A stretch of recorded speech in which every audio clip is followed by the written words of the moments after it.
Hey everybody, recently I was challenged by a friend of the show and fellow YouTuber, the Atari Creep, to take part of the video game name game. What this game is you take your name. It could be your real first name, it could be a nickname, it could be your YouTube name, and what you do is you take whatever name you choose, and for each letter of your name you come up with a video game that goes along with it. It can be one of your favorite video games, a random video game, a video game that's just in your closet or on your shelf.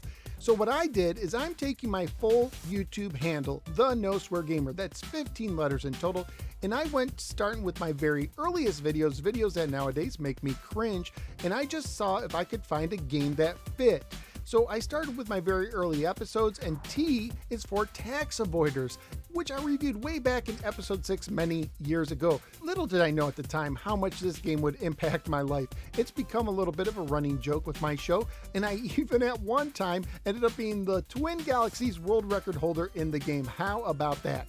H is for Haunted House, one of my favorite Atari 2600 games of all time. And the interesting thing is when I reviewed the game, I accidentally did a speed run. Yep, that's right, I completed the game in like 10 seconds or something like that. For E, I almost went with an early video where I covered a book, an old Encyclopedia Brown book, but I decided to stick just with video games, so I ended up going with Enduro Racer for the Sega Master System game. A game I'm kind of glad came up. It's often overlooked, but it's a very fun early motorcycle game. For N, we have Name This Game for the Atari 2600, which has that name because there was going to be a contest to actually name the game, but the contest, because of the crash, never went through all the way. So it's still to this day known as Name This Game. O is for Omega Race. Omega Race is a very interesting Atari 2600 game because it came with its own little joystick adapter controller that you actually slipped on top of an Atari joystick, but it also was plugged in as well. Very interesting game. S is for Shark Attack. This was from episode 250. At this time, every 50 episodes, I featured a game with a shark in it, so Shark Attack was it. And it is a terrible maze game for the 2600. W is for WWF Superstars, the Tiger handheld game. This is like a oversized Tiger handheld game. I have a soft spot for these LCD games, and I have a soft spot for 1980s WWF wrestling, so this is kind of a cool one to bring up. Not the greatest game, but still cool nonetheless. E is for Escape from the Mind Master. This is for the Atari 2600 using the Starpath Supercharger, which used cassettes to load games onto the 2600 and a special adapter that had more memory. And Escape from the Mind Master is one of the better Supercharger games out there. A is for Atlantis, one of the classic Atari 2600 games of all time, but honestly not one of my favorites. It's okay. I know a lot of people though like it better than I do.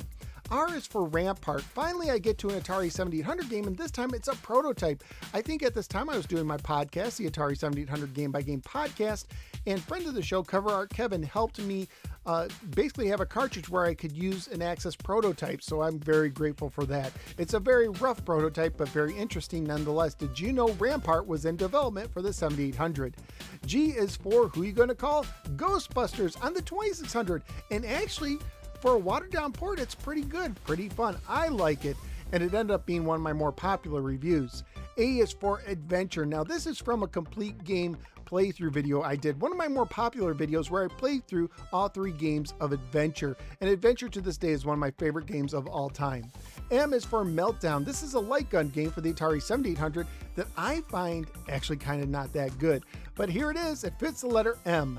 E is for Enduro for the 2600. I had a hard time finding E games, but I figured Enduro might show up, and I'm glad I did. It's a very fun racer and a very enjoyable early Activision game for the 2600. And finally, for the letter R, I have Road Runner. This 2600 game, a late release, surprised me. It's actually really good, really fun. If you've not given Roadrunner a run, you should try it out if you have a 2600. So there you go, my name spelled out in games. Now here's what I'm going to do. I'm going to break the rules a little bit. Usually you're supposed to tag people, but what I'm going to do is one of 2 things. First of all, if you're a YouTuber fan of the show, go ahead, make your own name game video, tag me in it on Twitter or Facebook, and I'll try and retweet it or do what I can. Or you can go to the forums at Atari.io. I'm going to make a thread where people can use their own name, whether it's like their Atari.io name or whether it's their real life, first name, and they can spell out games and for whatever reason they want, whether it's their favorites or least favorites. And that way people who don't make videos have a chance to do this as well. Thanks for watching. Click like and subscribe, and I will see you next time.